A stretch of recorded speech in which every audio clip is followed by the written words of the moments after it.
आज हम लेज़र की कार्यविधि का सिद्धांत के बारे में जानेंगे कि वो कौन सी कंडीशन है या वो कौन सी स्थिति है वो ज़रूरी है लेज़र एक्शन स्टार्ट होने के लिए।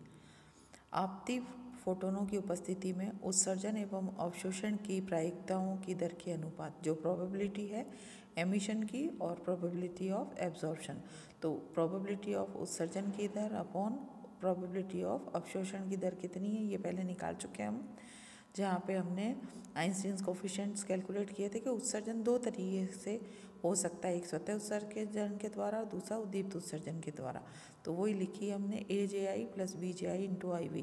और अवशोषण जो है वो हमें पता था I से Jth स्टेट में जाने के लिए होता है और ये एक ही तरह से होगा ड्यू टू एब्जॉर्प्शन, तो BIJ into IV into NJ upon NI, ये हमारे पास उत्सर्जन की दर होगी और उत्सर्जन की दर अपॉन अवशोषण की दर होगी। अब यहाँ से हमने इसको कॉमन लिया टर्म्स को और इस तरह से इक्वेशन 1 की फॉर्म में लिखा। अब हमें पता है आइंस्टीन कोफिशिएंट से कि BIJ is equal to BJI, जबकि हमारे पास हमने कहा था कि ऊष्मीय संतुलन की अवस्था हो, तो उस केस में अगर ये दोनों वैल्यू बराबर हो जाएगी तो हमने ये इक्वेशन को इसको सॉल्व किया तो समीकरण 1 आ गया। तो लेज़र प्रक्रिया के लिए सबसे पहली कंडीशन है उत्सर्जन की दर का मान अवशोषण की दर के मान से अधिक होना चाहिए। अगर ये चीज़ नहीं होगी तो कभी भी वहाँ पे उत्सर्जन नहीं होगा।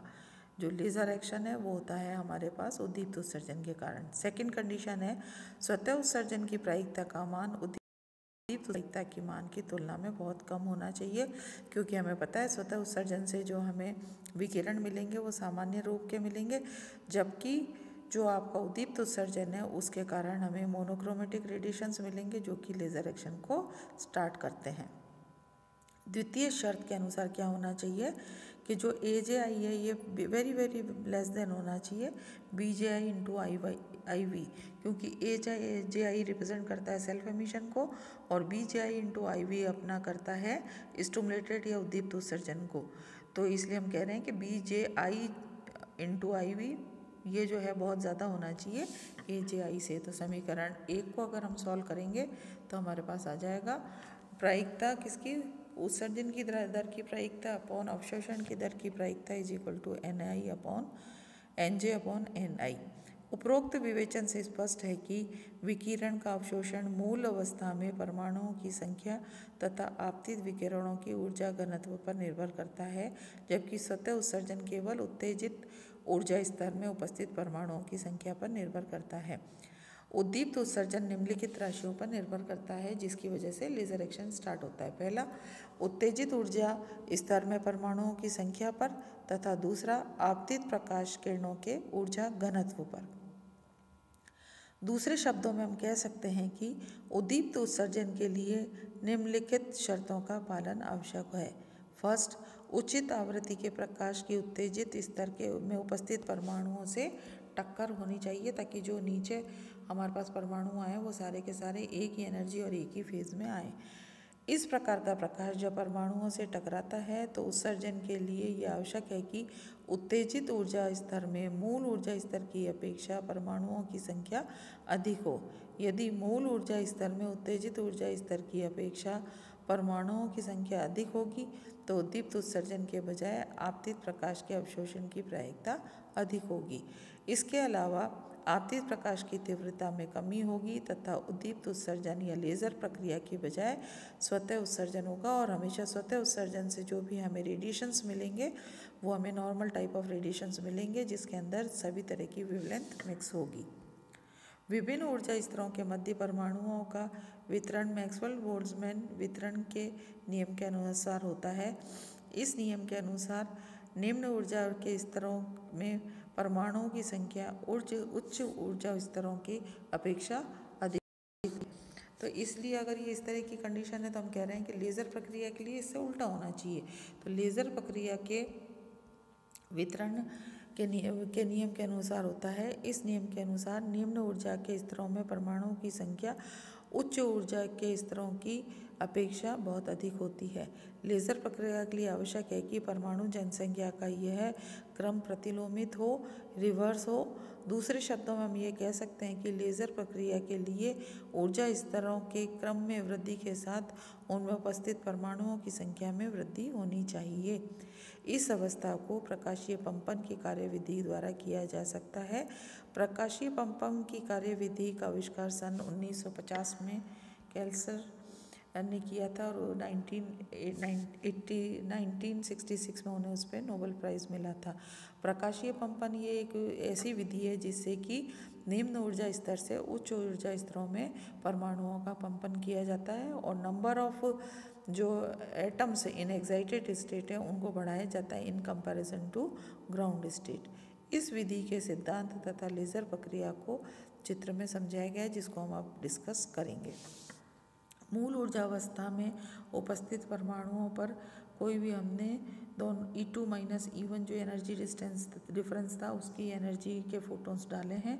इस आवृत्ति के फोटोन्स डालने के बाद हम कह रहे हैं कि इसकी फोटोन की बौछार की जाती है जिससे परमाणु E2 ऊर्जा में उत्तेजित ऊर्जा स्तर में पहुंच जाते हैं। फिर E2 ऊर्जा के ऊर्जा स्तर में बहुत ही शीघ्र 10⁻⁸ सेकेंड में ही परमाणु E1 ऊर्जा स्तर में कूद के आ जाते हैं क्योंकि इसकी जो है एनर्जी में कमी होने लगेगी और वो लोअर एनर्जी लेवल पे आ जाएंगे। इससे E2 माइनस E1 ऊर्जा तंत्र के ऊष्मीय ऊर्जा के रूप में उत्सर्जित होता है। जो E2 माइनस E1 में जो एनर्जी का डिफरेंस है hν फोटोन के रूप में जो उत्सर्जित हुआ है वो ऊष्मीय ऊर्जा के रूप में होता है।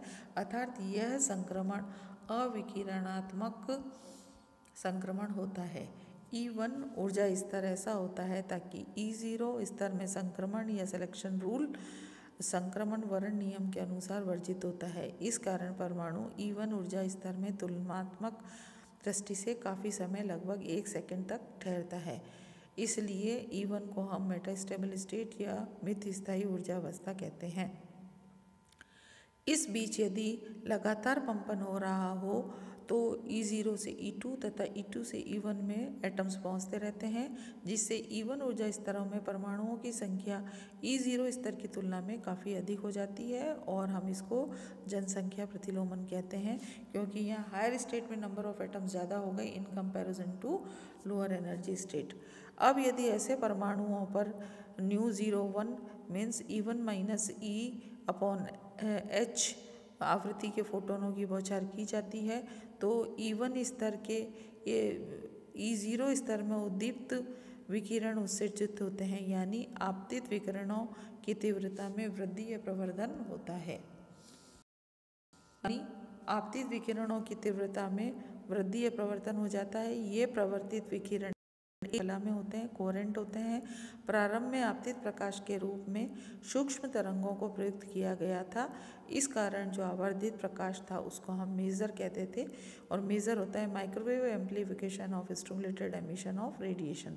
परंतु बाद में सन 1960 के आसपास सूक्ष्म तरंगों की बजाय साधारण प्रकाश को ही प्रयुक्त करके इसको आवर्धन प्रकाश का किया जा सका जिसको हम लेज़र या light amplification by stimulated emission of radiations कहते हैं। लेज़र को कभी कभी प्रकाशीय लेज़र भी कहा जाता है। लेज़र उद्दीप्त विकिरणों की तीव्रता या intensity of laser stimulated emissions. उद्दीप्त विकिरण एक ही कला में तथा एक वर्णीय होते हैं, इस कारण इनकी तीव्रता बहुत अधिक होती है। यदि एक परमाणु से उत्पन्न विकिरण का आयाम A हो एवं उद्दीप्त विकिरण में N परमाणु एक ही कला में उत्सर्जित हो रहे हों तो विकिरणों का परिणामी आयाम हो जाएगा N/A के बराबर जो रिजल्टेंट एम्पलीट्यूड है।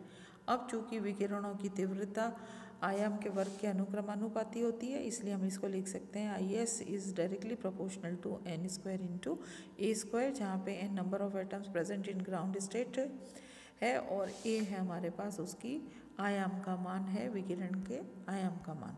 अब हम देखते हैं कि नॉर्मल लाइट में ये किस तरह से चेंज होता है। परंतु जब उत्सर्जन सामान्य होता है तब वह एक कला में नहीं होता है। इस कारण परिणामी आयाम आयामों के बीजगणित योग के बराबर नहीं होता, अपितु इस स्थिति में n परमाणुओं से उत्पन्न विकिरण की तीव्रता एक परमाणु से उत्पन्न तीव्रता की n गुना होती है।